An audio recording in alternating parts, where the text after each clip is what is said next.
We got breaking news. President Trump takes a bold step to end a genocide of Christians in Nigeria. Keeping you informed and engaged, now more than ever. This is Sekulow. We want to hear from you. Share and post your comments or call 1-800-684-3110. And now your host, Logan Sekulow. Welcome to Sekulow, another Monday, but today kicks off the month of November. And as I told you last week, November and December, two of the most important weeks to support the work of the ACLJ. And this weekend did not go quietly. There was a lot happening. President Trump made some big declarations. Of course, finally, as the ACLJ has been working on this for years. When I mean years, you could probably go back 5+ years of shows, at least. Longer than that? Longer than that. To go back and hear about us talking about Christian persecution in Nigeria and around the world. And now attention is finally being turned to it, so much so that President Trump really starting to threaten action if the government of Nigeria does not get it together to stop this genocide of Christians that is happening within their country. And again, I want to make sure people understand that this situation, this is not the government committing this genocide. This is a terrorist regime. This is Boko Haram going in there and doing this, but the government has done very little to stop it. This is a majority Christian country in Nigeria. It's not like we're talking about this, but these are threatening sources, and America is saying, you know what, at some point enough is enough, and President Trump made a pretty bold statement this weekend. Jordan is joining me in studio. Will is in studio. We're going to have Mike Pompeo joining us a little bit later in the broadcast, so it's going to be a packed show, but I think should we go over what President Trump had to say? That's right. So President Trump relisted Nigeria as a country of particular concern. This is a designation under the United States State Department, and it comes from the Religious Freedom Act, the International Religious Freedom Act of 1998, and it's for countries that have particularly severe violations of religious freedom, meaning systematic, ongoing, and egregious violations of religious freedom. This is torture, this is killing, this is genocide, things of that nature. And Nigeria was listed as that, much in part with the work that the ACLJ did with then Secretary of State Mike Pompeo back in 2020 to get Nigeria on this list. One of the first things that the Anthony Blinken State Department did was remove Nigeria from this list. And we have been fighting both at the UN and in the United States to try and have them re-put on that list. We even tried to work with the Blinken State Department. But just a little over a week ago, Jordan, on October 24th, we sent this letter to the new Secretary of State, Marco Rubio, asking for Nigeria to be redesignated as a country of particular concern. And over the weekend, on Friday evening, President Trump did just that by relisting Nigeria as this country of particular concern. And I think there's such things as divine timing, because those of you who may have heard me last week when I joined the show briefly from Washington, D.C., with Logan just for a few minutes, it was because we were, announcing a new partnership with CPAC and the American Center for Law and Justice on ending Christian persecution worldwide, because we are both organizations that have offices all over the world. When you add to that the offices all over the world, they have the meetings all over the world so that we can work, again, to end the persecution and the killing of our brothers and sisters. So we start that with there's going to be a summit, but we have a kickoff event with the ACLJ with a lot of current and former members of the government, and including the Speaker of the House, who we played on Friday, who stopped by that at the Museum of the Bible, that we did this event with CPAC, and the ACLJ hosted the reception on ending this persecution. But that earlier in that day, a smaller group of us met with top White House staff. And I remember Matt Schlapp, he pitched it right to me and said, Jordan, what's the first thing they need to do? And I said, Nigeria's got to be back on the CPC. The staff was concerned about doing it because of the oil and gas. That's all I'll say. And some of the security risks there. And yet the next day and a half later, after the summit, where 3 million people watched, the CPC is signed. Well, that shows you the impact of what's going on here with our team. Of course, we are kicking off today our Freedom Drive for the month of November. You need to be a part of it. The ACLJ Freedom Drive, all your donations are doubled. If you give today, all your donations are matched and doubled. We'll get into it a lot more coming up later in the show and throughout the month of how we are going to celebrate and how you're going to get involved at aclj.org or scan the QR code. We'll be right back. President Trump setting his sights on Nigeria. In multiple social media posts, Trump accused Nigeria's government of allowing the killing of Christians and said the U.S. may, quote, go into the West African country and, quote, wipe out Islamic terrorists. President Trump is not mincing words here. This is what he said on Truth Social yesterday.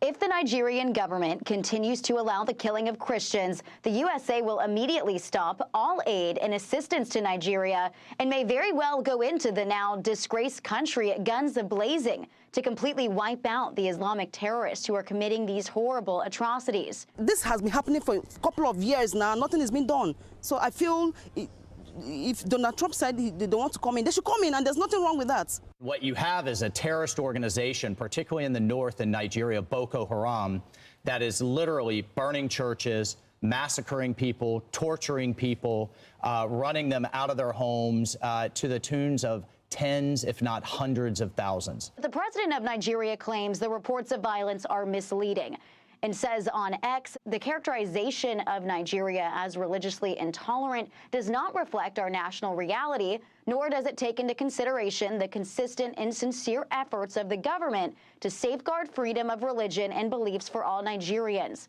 And our administration is committed to working with the United States government and international community to deepen understanding and cooperation of communities of all faiths. President Trump also recently redesignated Nigeria as a country of concern after former President Biden removed it from the list in 2021. Nigeria, you need to take it more seriously. Look, they've been fighting these insurgents, but it's been kind of up and down over the years. And again, when you have the Biden administration come in and say, this isn't important, we're going to lift that designation. Remember when they did that with the Houthis? Trump says they're terrorists, and Biden says, no, they're not.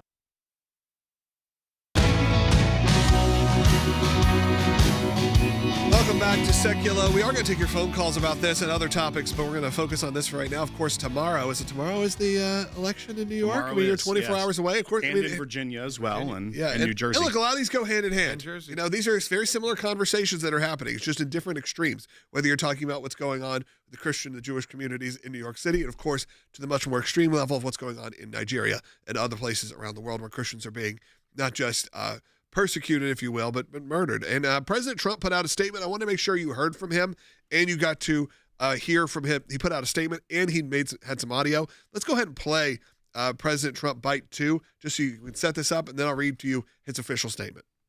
They're killing record numbers of Christians in Nigeria. And they have other countries very bad also. You know that part of the world, very bad. They're killing the Christians and killing them in very large numbers. I'm not going to allow that to happen. I'm not going to allow that to happen. Of course, President Trump is saying that, I'm guessing, on Air Force One. Right. If not, what's going on with the sound quality here, guys? In Asia. I'll be honest. Back from China. I'll be honest. There's a lot of new technology with sound. We can make this sound better. So you I know news they were going through outlets, some rough air actually at that point. news outlets. I'm sorry. We can get it better. I know we can. I've done it CNN, myself. Logan, there's budget cuts. Yeah, I know they're trying to turn it around fast, but it's real time. You can get rid of a lot of that sound. Okay. Here's the actual official statement that came out from President Trump on Truth Social. Christianity is facing an existential threat in Nigeria. Thousands of Christians are being killed. Radical Islamists are responsible for this mass slaughter. I'm hereby making Nigeria a country of particular concern. That was in all caps, but that is the least of it. When Christians or any such group is slaughtered like is happening in Nigeria, 3,100 versus 476 worldwide, something must be done. I am asking Congressman Riley Moore, together with Chairman Tom Cole and the House Appropriations Committee, to immediately look into this matter and report back to me. The United States cannot stand by while such atrocities are happening in Nigeria and numerous other countries. We stand ready, willing, and able to save our great Christian population around the world. I'm going to restate that one again so our editors can use it for later on. We stand ready, willing, and able to save our great Christian population around the world. Donald J. Trump, President of the United States of America. That is the official statement that again came out on Truth Social. I know there was a follow-up as well, but understand how strong these words are. These words are essentially saying, you better watch out. If we don't get this together, America is taking notice, and not only going to take notice, but is going to take action, and that could be more than just some sanctions. Well, and that's exactly where that second statement comes in. I know, Jordan, you want to read that as well, but I wanted to point out before we even get to the second one that it started to get some attention from places you wouldn't expect when President Trump put this out. Nicki Minaj, who is a rap star, an artist, and very popular, not someone that you would normally think of as a President Trump supporter or fan. But she tweeted this or put this out on X, Logan will correct me, with a screenshot of President Trump's first statement from Truth Social, and said, reading this made me feel a deep sense of gratitude. We live in a country where we can freely worship God. No group should ever be persecuted for practicing their religion. We don't have to share the same beliefs in order for us to respect each other. Numerous countries around the world are being affected by this horror, and it's dangerous to pretend we don't notice. Thank you to the president and his team for taking this seriously. God bless every persecuted Christian. Let's remember to lift them up in prayer. Yeah, Nicki Minaj is actually very interesting because she has kind of flirted with conservative and Christian views throughout her career. Obviously, someone, if you listen to and maybe a fan of, you may go, well, how does that connect? You know what? That's not for me to judge or say. We should be happy that there are people out there willing to actually write so eloquently these kind of statements. Let's just be honest. That is probably a more, I would think that statement would come out of the President of the United States more than the statement he made. I love the statement President Trump made because it was so aggressive. But you know what I'm saying? Like, that was a very eloquently beautiful written. But of course, you know what Newsmax did? Or not Newsmax, I'm sorry, Newsweek. I just saw their article because I was like, what are people saying? The big question they're raising is Nicki Minaj a Republican? That is the headline, and they say they have reached out to her representative for email to confirm whether or not she is a Republican. Why it matters? Because she has 43 million social views on her social media posts, and she's drawn significant attention for. Goes on this whole thing. It's like not about the topic at hand. The fact that the president of the United States is calling out what is a genocide. 70% of Christians that are killed worldwide for their faith happens in one place, Nigeria. So 70% of people being killed for their Christian faith in the world is happening in Nigeria, Jordan. The statistic that I think is all you have to kind of keep in your mind. Just last year, and the killing has not gotten better. It's only gotten worse. Just last year in 2025, there's an average of 32 to 35 Christians killed each day in Nigeria because they were Christians. 35 a day throughout the entire year of 2025. Then, when you look at the next report, what does that amount to so far in this year? 7,000 Christians have already been killed in this year alone.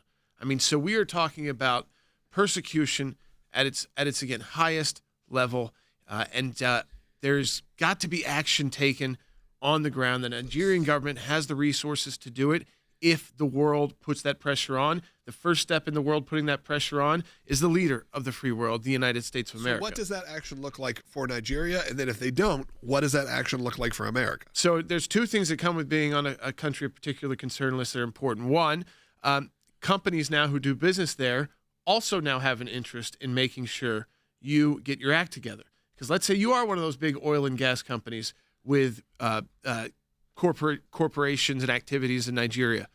The worst thing that could happen to you as a company, for that part of your company, is for Nigerian oil or gas to be sanctioned. That means that it cannot be sold to the United States or purchased by U.S.-based businesses. CPC designation allows the president to take just one step to institute that kind of restriction on their ability to impact trade.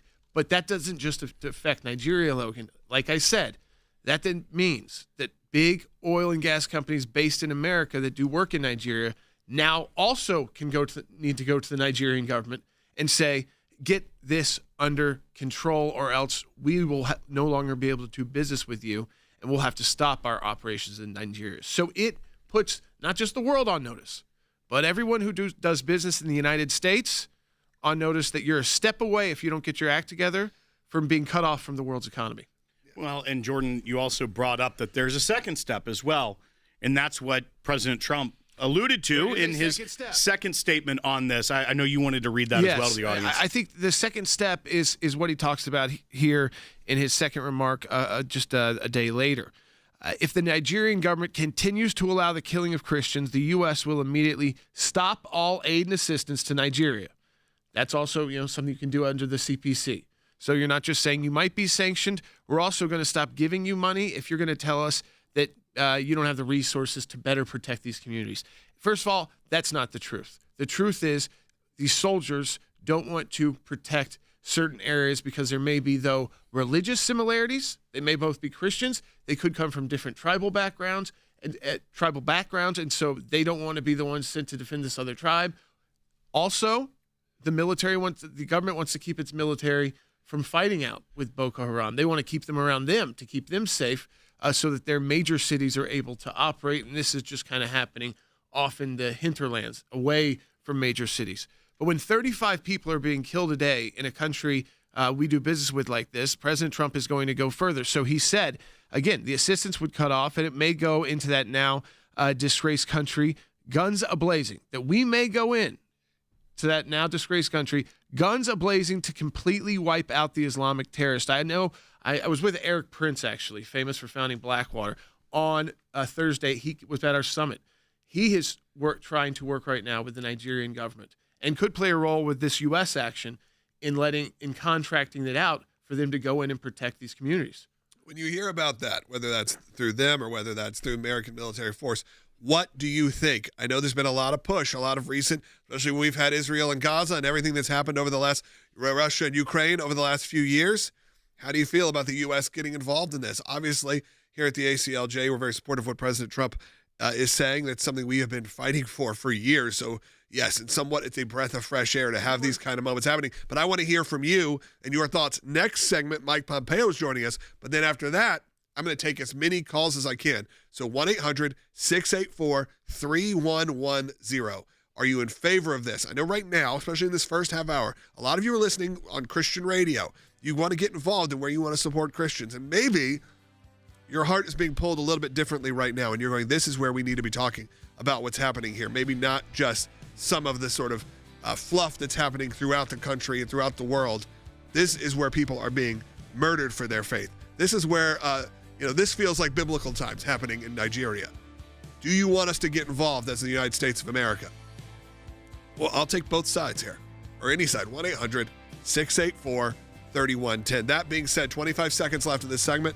It is the kickoff day. Help us launch strong of the ACLJ Freedom Drive. The two most important months of the year are right now. November, we're here. We all know freedom isn't free, folks, and we know that we need to be there to fight for your freedom, and we need your support. Have your gift doubled today. That's right. If you give $10, it becomes $20. You give $100, it becomes $200. That's at aclj.org, or scan the QR code.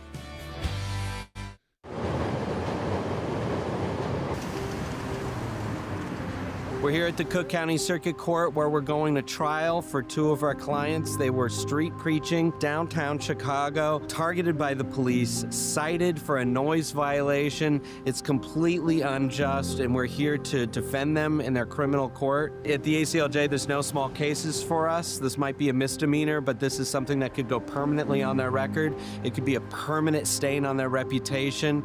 It could be fines, and frankly, this is exactly the kind of thing what we're here for. This is what the ACLJ cares about. These are young men passionate about the gospel, and we're not going to just sit around and let the police harass them, which frankly, that is what this is. We're for two words, not guilty. That's the only answer that we think is acceptable. Those young men were not violating the law. Their volume was not at an illegal level, and we're going to make sure that the court and the judge see that. Victory! I might be packing my bag soon to return to Chicago. Chicago, get ready to see me again. After multiple continuances, forcing these young men to come to court multiple times, we finally showed up ready for trial, and at the last possible moment, Chicago was not ready. Chicago made these young men go through almost 6 months of court hearings, of trial procedure, pre-trial preparations, all for, at the last minute, the city of Chicago to be unprepared. For that reason, the court dismissed all charges against these young men. They can go back out in the streets and continue to evangelize and preach, but unfortunately, because our federal case is still pending, their ability to preach, their ability to evangelize is still being chilled and threatened by potential further enforcement. So while this was a huge win, they can go home free men, but we still need to fight to make sure that this doesn't happen again.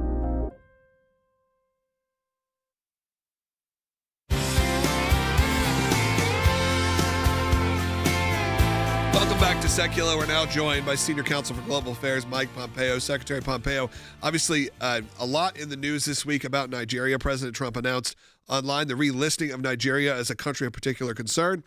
This is something we've worked with you on when you were Secretary of State to achieve even during the first Trump administration. What does this designation mean for those who are watching, and how can it help those who are suffering in Nigeria? Because, again, it's been something that's been the top of our minds, including yours, for many, many years. And though it took time, it's finally getting the attention it deserves. Yes, this has taken far too long. You'll recall that when I was Secretary of State, I designated, with the president's approval, Nigeria is a country of particular concern. That's a kind of a fancy term for violating a legal requirement to protect adherence to the Christian faith, whatever country or whatever place you may be. The International Religious Freedom Act requires that, and when the Secretary of State determines that the country is not upholding that standard, it designates them as a country of particular concern. What does it mean? It means that now the full weight of the United States, in many diplomatic ways and many economic ways, can now be brought to bear to convince the Nigerian government to do the basic thing that we asked them, to be tolerant of religious freedom inside of their own country and to protect those persons in Nigeria, mostly in the north, who are Christian, who are simply trying to live their lives and practice their faith and who are being murdered by their fellow Nigerians. Mr. Secretary, when you look at the statistics of what's going on in Nigeria, and I know, once again, this is something that has a place in your heart as you did the work while you were Secretary of State, but you hear things like, on average, 32 Christians were killed every day in Nigeria as the latest statistic. You talk about 70% of Christians that are killed for their faith in the world are being killed in Nigeria. You hear that 12 million Christians have been displaced since 2009. You talk about almost 8,000 abductions. This is something that, when you actually see the statistics, is shocking and clearly a genocide that's going on against Christians.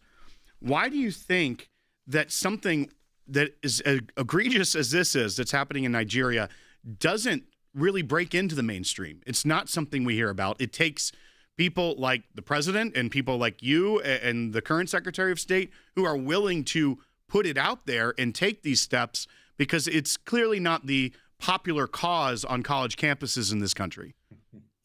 Yeah, isn't it ironic that these folks who profess to be tolerant and defending freedom are completely intolerant and say nothing about what's happening to Christians in Nigeria, in the same way that they often don't protect Jews that are living in Israel, right? They just have their own favored religion, their own favorite faith, their own favorite people.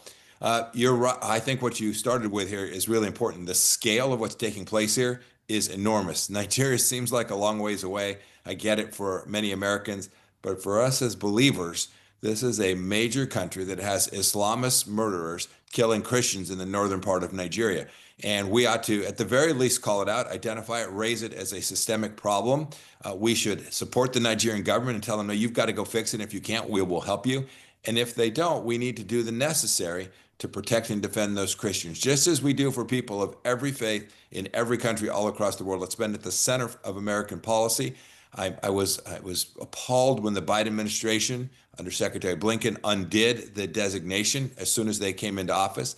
And I'm very proud of America that, once again, Secretary Rubio has done the righteous thing and designated them as a country of particular concern, and now offered our support to protect these Christian believers in Nigeria. Yeah, Secretary Pompeo, I'm looking at the comments here, and I'm actually very pleased to see, and a lot of the calls calling in saying, we're happy to help. We think America should get involved. I was a little concerned, to be honest, because of sort of the rhetoric that has come out over the last handful of years, some even from the right, with our the relationships we've had with Ukraine and getting involved there, or with Israel and getting involved there, or how we couldn't, obviously we haven't had boots on the ground in either of those, but of course there's been a lot of pushback, even within the conservative movement, on what America First really means. But I'm glad to see that the comments here are saying, hey, we need to get involved. We know what this means. We know when we see these numbers that Christians are being persecuted And when we say persecuted, it's not even what's happening in America or in the streets here at all. We're talking about mass slaughter. And if the government can't get involved, can't do enough for them, we should step in. I'm heartened by that as well. Although I must say, I don't think I'm surprised. American people are good at heart. They understand that basic Judeo-Christian traditions in America and the ability to practice our faith wherever we are in the world is important. It's important to every American. And so I'm glad to see that. There are so many things that we can do. One of them is to support this organization. Our team here at the ACLJ does amazing work and has done so to protect people of every faith, including Christians all around the world. When I was a Secretary of State, this institution, you and your team did so much to support the American effort there. I hope we'll all stay at it. I hope we'll all do our part. This is an important part of who we are as Americans, an important part of protecting our own nation as well. And when you also see the President of the United States, who clearly listens to people that bring him this type of information and cares about it as well, that he doubled down and said that if the government of Nigeria won't do something, that basically the United States will. That when you have these Islamist groups that are tied to ISIS that are still able to have their roots down and really the government hasn't been able to push them back or to put an end to what's going on. Does this seem like a real moment for change for those suffering in Nigeria, that how much attention even the President of the United States is giving this issue? Boy, I hope so. Yeah, it's deserved and it's necessary. I do recall these conversations on Nigeria in particular, but more broadly on religious freedom with President Trump. He would see these things. We show him pictures. We show him the terrible tragedies that were taking place against the Muslim Uyghurs in China, against the persecuted peoples in other parts of Africa as well. And we would show him, or the Christians who were in northern Iraq, and he would truly feel that there was something that America must do. And so he gave us all, as his team, the green light to do what I am confident he has told Secretary Rubio, that is, go out, make the case, make the argument, demonstrate to the American people why this matters, and then deliver a wider swath for people who are simply trying to practice their faith in their own countries. Secretary Pompeo, thank you so much for joining us today. I'm glad you also talked about how the ACLJ has been involved in this, and you as well, for so many years. And that's why when today we kick off our Freedom Drive for the month of November. Obviously, a lot of you are headed towards the holidays right now, headed towards Thanksgiving. You're starting to think about all the different ways you can support different organizations, where your finances can go towards the end of the year. And look, we know things are tight right now. We know there's a lot of uncertainty in this world, but one of the certainties you can have is that the ACLJ team is hard at action always, never sleeping, always going 24 hours a day around the world. So when you hear about what's happening in Nigeria, when you hear what's happening in Europe, the ACLJ has our European Center. We have our offices in Jerusalem. We have offices around the country. And, of course, Jordan, who's been in Washington, D.C. And, Jordan, you've been talking about that expansion significantly, and we've already seen now the fruits of that labor happening within the last few days. Yeah, I mean, that's right. I mean, when you actually look at just what we did last week, and again, I'm not going to name names. I don't think it was anyone's fault. They would just say, when we went into the White House and said, listen, the first thing that needs to be done is Nigeria's got to be back on the CPC. It wasn't like that's going to be easy. It was like that could take some work. Now, did any of the audience in that group or room say we're not going to do that work? Absolutely not. We said, okay, that work starts today. And we came back. We kind of got together. We hosted this big reception the night before the summit, all talking about these issues in front of people like Speaker Johnson, who were on board with it. And then the next day had a summit at the Kennedy Center with all these different folks. But Nigeria was at the top of everyone's mind. And then we get, after this message gets out from the White House and to all the others, we get the statement on Truth Social that Nigeria is back on the CPC, and even with a bigger kicker from President Trump. And I will tell you, that's the ACLJ's work at hand since 2011. That's right. Go to aclj.org, scan that QR code you see right now. Join us in Freedom Drive. Second half hour coming up. If you don't get us, find us on aclj.org or however you get your podcast. We'll be right back in less than a minute. The fight for life is happening right now in Missouri, and the ACLJ is on the front lines. We are standing against Planned Parenthood and the ACLU. Planned Parenthood has launched an all-out assault in Missouri, claiming that Missouri's Constitutional Amendment 3 gives them an unchecked right to an abortion. That includes basic health and safety regulations, requiring doctors to have licenses to perform abortions, and any regulation in dispensing chemical abortion pills. That's why the Missouri Attorney General called on the ACLJ. We have sent and are sending more attorneys as boots on the ground, defending Missouri's life-saving laws against Planned Parenthood's radical interpretation of a constitutional amendment. Missouri's fight matters for your state too. What happens here could set the tone across the entire country. Join us in this critical battle. Sign our petition of Missouri's defense of life at aclj.org. Because together we must stand and fight for life. Keeping you informed and engaged, now more than ever. This is Sekulow. And now your host, Logan Sekulow. Welcome back to Sekulow. Second half hour coming up. We got a packed show. Will Haynes, executive producers, joining me in studio, as well as Jordan Sekulow, who just got back from Washington, D.C. And obviously we are seeing what he's been up to and how it's already impacting our world here. The ACLJ just kicked off our Freedom Drive. That is for the month of November. There's going to be a lot of different ways you can get involved throughout this month. But of course, right now, this is just the very beginning. Help us start really strong.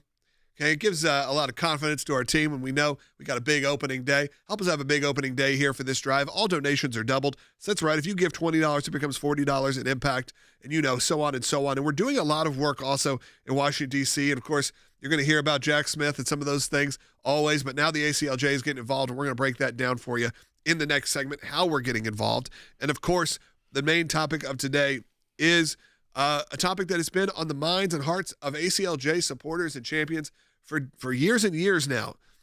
And that is our Christian brothers and sisters in Nigeria and around the world who are being persecuted. When we say persecuted, we mean it.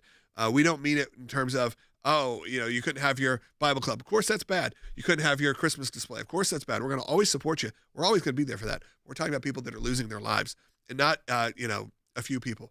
We're talking about dozens a day that are losing their lives because of their faith. And again, this isn't the government of Nigeria doing it. These are terrorist organizations. But the government could be doing more to stop it. They simply aren't. So President Trump is getting involved and saying, you know what, if they don't, we are going to help. We can't let this happen. It's a big moment.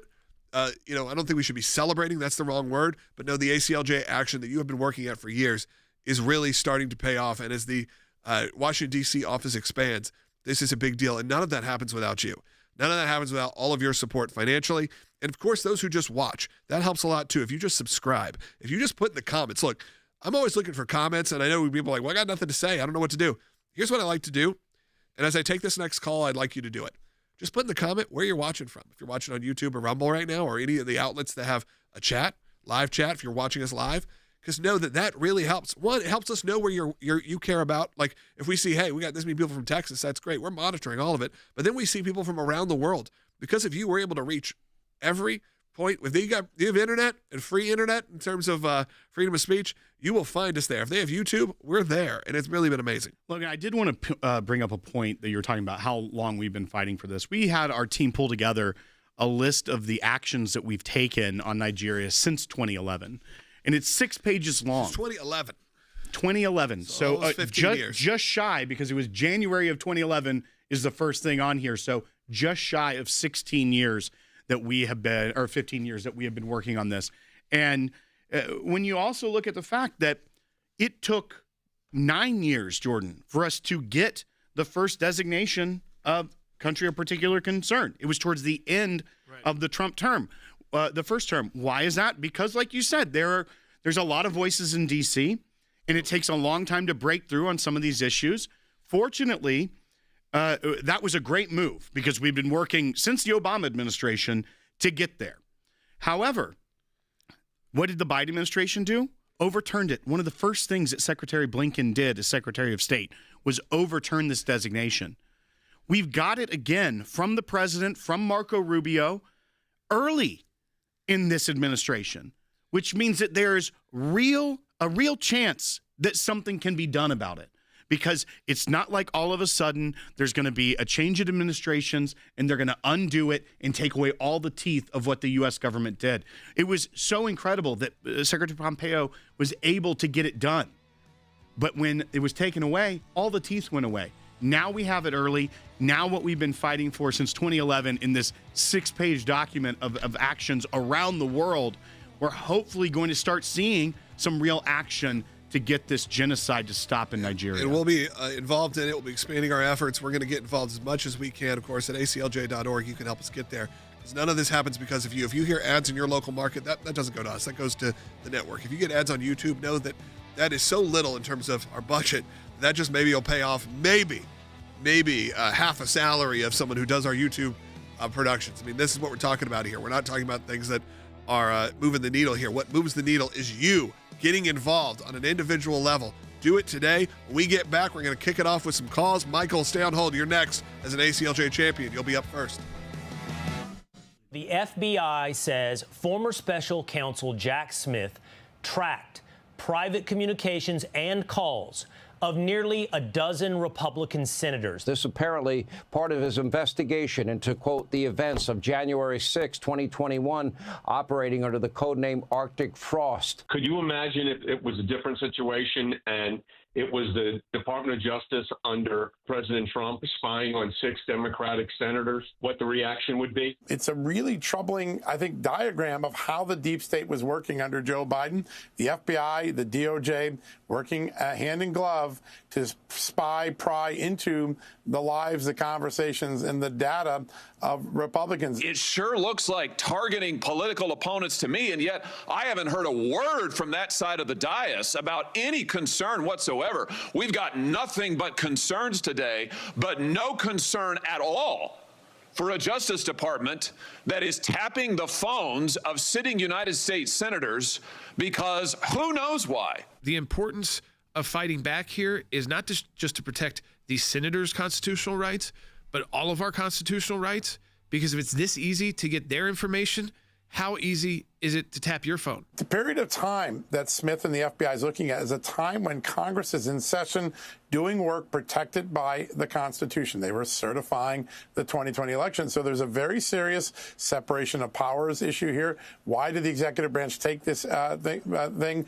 What did they tell the grand jurors? What was the predicate? Did they really have any crimes, or were they fishing, and were they intruding on a constitutionally protected event? This action by Jack Smith, I think, just typifies what was going on with the weaponization of the Department of Justice. And I'll tell you who needs to be held accountable here: Jack Smith. This can't be the norm now or in the future.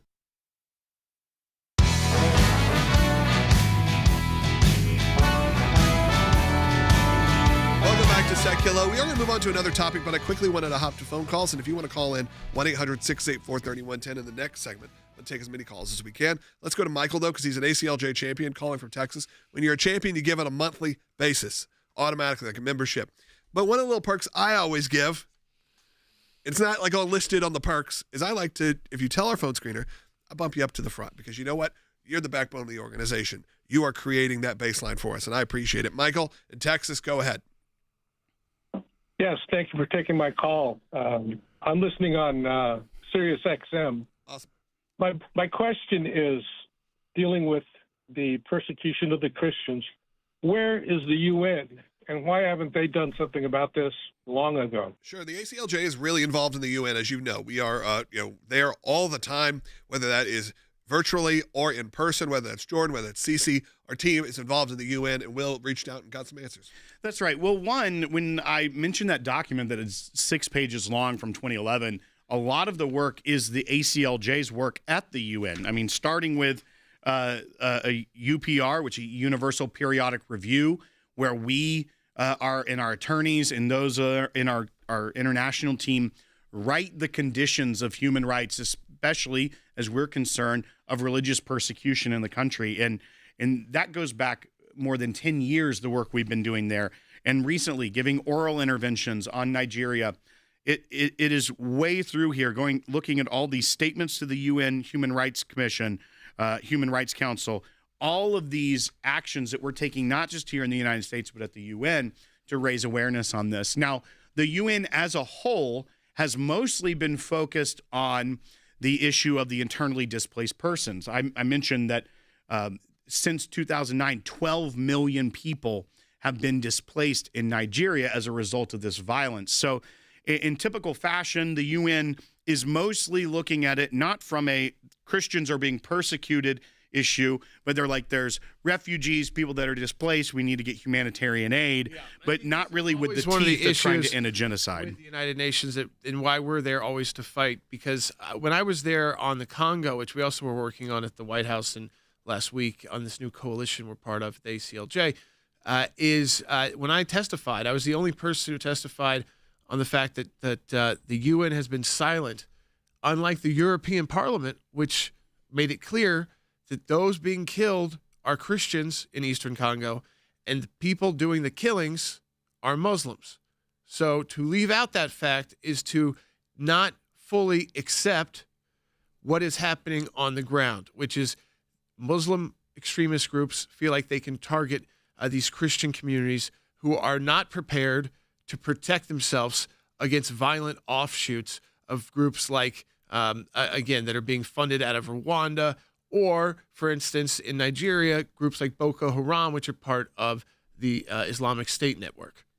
Yeah, absolutely. So hopefully that gives you an update. Now I want to move on to another topic. We will take more calls on that topic, so don't worry. If you're calling in on that, stay on hold. We will get to it. And if you want to call in about it, 1-800-684-3110. Then, of course, you've heard a lot of our updates over the last few weeks on Jack Smith, and some of that, I guess you'd say, maybe spying maybe is the wrong word, but it feels like the right word, in going over some of the top conservatives. And now we're finding out hundreds and hundreds of outlets and all the things that are happening right now, spying on phone records, finding out information. And of course, there are some top senators who are getting involved in this. Well, and I want to give you a bit of a breakdown, then Jordan can take where we're going with it. That's right. And this also comes with the expansion of our D.C. office and the way that we are targeting corruption in government or fighting for the persecuted. And Jordan, a lot of your work last week overlapped with needing to get these things in order before we move forward. So you've had a busy last couple weeks as we've gotten to this point. But what we are doing is we are going to be going after and investigating the investigators to some degree about what was really going on with that Arctic Frost investigation that picked up the phone records of, I think it was 12 senators at the end of the day that had a subpoena issued for their phone records. Ted Cruz, notably AT&T, refused to offer it. But another thing that's also come out of that, Jordan, is that the judge that signed off on the subpoena for Ted Cruz and also signed the document where the phone companies could not tell the target was Judge Boseberg out of D.C., who was the one who was issuing all the nationwide injunctions.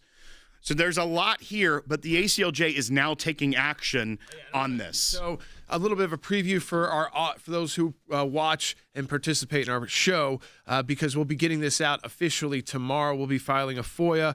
That is the first step you take, that FOIA against various agencies within the Department of Justice. That would include, of course, the FBI as well, and to these the special prosecutor investigations that emanate out of the Department of Justice. We don't have an independent counsel anymore in the United States that emanates out of Congress. This all goes to DOJ request, and not only is the ACLJ filing this FOIA, but it's a very cool situation. We thought, we've got a lot of close relationships, because you said, look, these are like the senators who you hear on this broadcast, the ones that we represent. I mean, have all been on this show before, and some are on regularly. Like even as of the last week, while we were talking about different issues that were going on. So what they have done in this initial step is to make sure and endorsed our FOIA. So when we file it with court, because we're looking for information about them, so that it can also that information can be shared with them. And so on behalf of the ACLJ, on behalf of Senators Lindsey Graham, Ted Cruz, Marsha Blackburn, Cynthia Loomis, Bill Hagerty, and Tommy Tuberville, is filing this FOIA demand. They've all endorsed it. That'll be happening tomorrow. We'll get more into the details on what exact information we're looking for. And as you know, the Department of Justice, even under the Trump administration, it'll be backed up. It'll take time. It might even take filing a lawsuit to get the information. We hope we don't have to do that. And then you have to look after you get the information and say, were there other wrongs committed here that may need to be righted in a court system? And I also think it's fascinating how broadly we are sending this. It's not just to the Department of Justice. We're sending it to the DOJ, of course, but the FBI, and all the subdivisions of the DOJ, National Security Division, the Executive Office of U.S. Attorneys. We're sending it to the Criminal Division, the Office of Legal Counsel, the Office of the Assistant Attorney General, the Deputy Attorney General, and all of these different divisions within the DOJ to make sure that this goes as broadly as it can to get as much information as we can. And it's all regarding the Arctic frost investigation. Yeah, that's right. Look, we have a few minutes here to go through it, but understand, as we head into next time, we're going to take calls, that the work of the ACLJ, I mean, this is how deep we're talking about here. Probably two of the biggest stories that have come out over the last couple of weeks. We have been involved in either for years when it comes to what's going on in Nigeria. And, of course, Jordan went through some of the pressure points that we've been able to put on as an organization, because I think that's important to understand, is being sort of outside. You know, obviously, our offices, our headquarters in Washington, D.C., we are right there. We are really involved there. But we have that outside influence where Jordan and his team can get in these meetings and not feel like they are pressured to just do what the politicians want them to do or do what they're being pushed to do, and say, no, we know what you, the American people, want. And we also know worldwide what's happening, because our team have been in these countries. Our team have been representing people in these countries for so long, including in the United States government. We have been involved in supporting those that are in need around the world. All of that is because after 35 plus years of building this organization, we are constantly evolving and changing and growing. If you look at what this show looked like 10 years ago, what it looked like 5 years ago, and what it looks like today, there are intentional reasons why things change. There's an intentional reason why the Washington, D.C. office has expanded so aggressively in the last few months even. There is a reason why we have moved in and out of different countries, because we are being strategic and we are using all of the funds that come in appropriately because of people like you who support the organization. And we know what you want also us to get involved in. We know what's important to get involved in. We also know where you want us to get involved. And a lot of that happens on the state side, and we are very much involved in that. You know some of the cases that we've been doing here on for street preachers, and we're still involved in all of those things that really were the original pro-life protesters. All those things are still happening. Of course, Jordan, many of those were a part of what you were doing in Washington, D.C. You had Pat Mahoney there. You had the team there who those people have been out there getting arrested for being pro-life activists for the better part of 50 years, probably at this point. That's right. I mean, these are I guess, Pat Mahoney has been arrested 112 times. I will tell you, his most prominent arrests, we have been there to make sure he is released, but also win in court on behalf of him, not just for the release, but to, again, sometimes those arrests have led to seminal Supreme Court cases about the freedom of speech on the sidewalk. And now we're starting to see, for the first time really in my legal career and in my dad's legal career. So, I mean, think about that. The first time the Supreme Court is actually looking at the free exercise of religion as something that actually means something.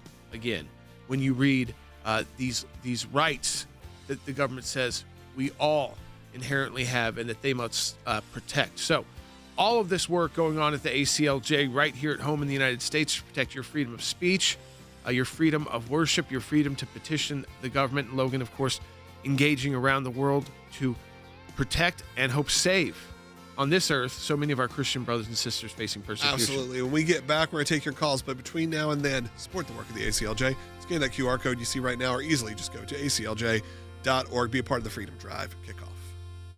President Trump setting his sights on Nigeria. In multiple social media posts, Trump accused Nigeria's government of allowing the killing of Christians and said the U.S. may, quote, go into the West African country and, quote, wipe out Islamic terrorists. President Trump is not mincing words here. This is what he said on Truth Social yesterday. If the Nigerian government continues to allow the killing of Christians, the USA will immediately stop all aid and assistance to Nigeria and may very well go into the now disgraced country at guns a-blazing to completely wipe out the Islamic terrorists who are committing these horrible atrocities. This has been happening for a couple of years now. Nothing has been done. So I feel if Donald Trump said they don't want to come in, they should come in, and there's nothing wrong with that. What you have is a terrorist organization, particularly in the north in Nigeria, Boko Haram, that is literally burning churches, massacring people, torturing people, running them out of their homes to the tunes of tens, if not hundreds of thousands. The president of Nigeria claims the reports of violence are misleading and says on X, the characterization of Nigeria as religiously intolerant does not reflect our national reality, nor does it take into consideration the consistent and sincere efforts of the government to safeguard freedom of religion and beliefs for all Nigerians. And our administration is committed to working with the United States government and international community to deepen understanding and cooperation of communities of all faiths. President Trump also recently redesignated Nigeria as a country of concern after former President Biden removed it from the list in 2021. Nigeria, you need to take it more seriously. Look, they've been fighting these insurgents, but it's been kind of up and down over the years. And again, when you have the Biden administration come in and say, this isn't important, we're going to lift that designation. UN? Remember when they did that with the Houthis? Trump says they're terrorists, and Biden says, no, they're not.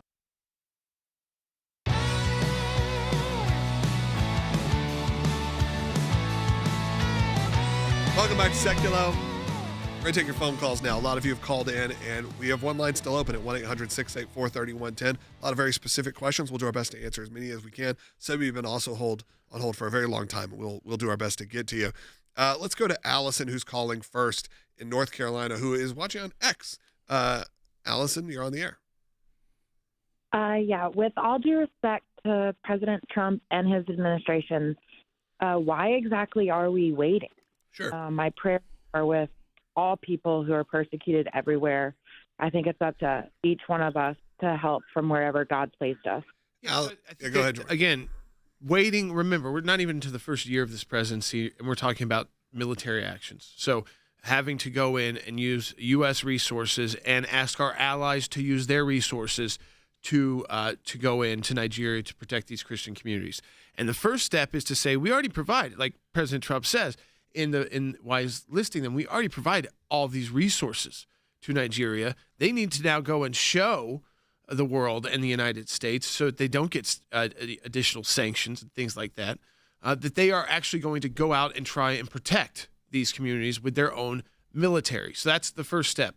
Then you look at that, and if they continue to fail to do so under this CPC, and based on what President Trump said, I like how he said it too, because Logan, I think it speaks to those who don't want to get into long-term boots on the ground conflict in Nigeria that's not very well spelled out. Who are we attempting to, who are the bad guys, who are the good guys, and what does victory look like? Those things now need to come all at the beginning to really get the American people on board. But what President Trump says in the statement, saying that he would go in guns a-blazing, he said, I hereby am instructing our Department of War. He said guns a-blazing, but to prepare for possible action if we attack, it will be fast, vicious, and sweet, just like the terrorist thugs attack our cherished Christians. So what he's saying there is not long-term. We're going to go in, wipe them out. It's going to be done fast. Well, and the Secretary of War, Pete Hegseth, actually responded to that and said the killing of innocent Christians in Nigeria and anywhere must end immediately. The Department of War is preparing for action. Either the Nigerian government protects Christians or we will kill the Islamic terrorists who are committing these horrible atrocities. And I think it also piggybacks, Jordan, off of the outrage that we saw at the beginning of the administration over Doge and things like USAID. And when you then start to realize that countries like Nigeria have been receiving USAID grants and money for decades. That's right. And these are it's countries done nothing to stop this. And you've heard nothing from the people that were so upset about the shuttering of USAID about this genocide that's taking place. They didn't say, but the Christians will suffer, because in reality, we know that the USAID money wasn't really going to end or help or alleviate this at all. That's right. I mean, overall, so now you're seeing, and you've heard from us, that this has been ongoing since 2011, and that the Trump administration finally labeled Nigeria as a country of particular concern, and Secretary Pompeo had a lot of to do with that, and the Biden administration immediately removed Nigeria. And there are a lot of things at play in Nigeria. There's oil and gas industries. It's a huge country, and also China. China is operating at a level that it is really unheard of throughout the continent, not just a country in Africa, but the continent of Africa. So taking military action is more complicated than just we've got the drones and here's the bad guys. It's also to make sure that the Chinese aren't too close to those bad guys you're about to shoot out and you end up, shooting at some kind of Chinese facility. So that's why, again, he's saying draw up the plans now so that if Nigeria doesn't start doing its work, we can get it done and end this persecution quickly. So we'll have the plans to do that, which means who to target, who to take out, likely without any U.S. boots on the ground in a way that we'll ever know about. Yeah, let's go to Timothy in Texas with a question of kind of a follow-up here, listening on the radio. Timothy, you're on the air. Gentlemen, my good brothers, God bless you and your families in your ministry. Thank you. We keep you in our prayers. We really appreciate it. We have, I know my time is short, so I'll talk fast. We have families from the Sudan, from Nigeria, and the Congo in our family, in our church family. And the lady from Nigeria was in tears yesterday begging the church to pray for what's going on over there. So what can we do besides supporting you, which we do in prayer and financially? Yeah. What can we do? Can we call the office of the president and say, yes, go in there, do whatever it takes? Yeah, Timothy, those first two things are great. We thank you for the prayers and obviously pray for everyone in Nigeria and pray for guidance of the president and for their own leadership to take action. We know that is a big concern right now. They are kind of downplaying it. The government in Nigeria, of course, is a country that is majority Christian, but is being overtaken by these extremist terrorist groups, and they're not being taken care of. When it comes to, though, how the American people can get involved beyond Jordan prayer and support, are there people they should call? Is there anything that we can do? Or at this point, does President Trump seem like he's ready to go? Yeah, I think what you want to do right now is we talked about this in the summit, is go to your local community at your church. And it sounds like, some of these folks are at those. Yeah. Speak out. President Trump, to take any further actions other than the CPC, is going to need support. And that means that you need to go into your communities with the information we provide, and it's all available at aclj.org, to make yourself kind of an expert on this persecution in Nigeria and why it might be key that the U.S. take additional steps to protect those Christians. Know those numbers. The fact that 35 Christians will be killed today while you're hearing my voice, 35, predominantly women and children, are going to die today at the hands of Islamic extremists in Nigeria. Make sure your church knows that and knows that President Trump has pledged that if the Nigerian government doesn't get it done to protect these people, we're going to do it, but we're going to do it quickly. And I want to just echo that, Jordan, as well. And he mentioned other countries like Sudan, Congo, of which the ACLJ has ongoing work. You have been to South Sudan. You are very familiar with the conflict that has been going on between Sudan and South Sudan as well. So when you look at all this groups successfully removed in Africa, I would say when you looked at the groups in Kenya, initially remember the attacks that they were carrying out in Nairobi and other places. They were taken out. Those kind of ISIS-backed groups during the Arab Spring.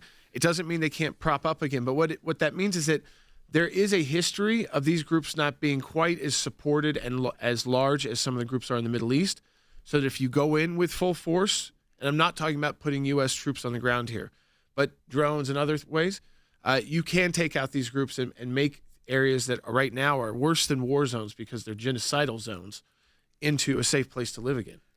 And I was going to say that in addition to supporting the ACLJ, call your member of Congress, because if he does take military action, that the Democrats are going to be very upset about it and raise that as an issue. So make sure you call your member of Congress as well and say you support it. Absolutely. Look, this is the day one kickoff of our Freedom Drive. I want you to get involved.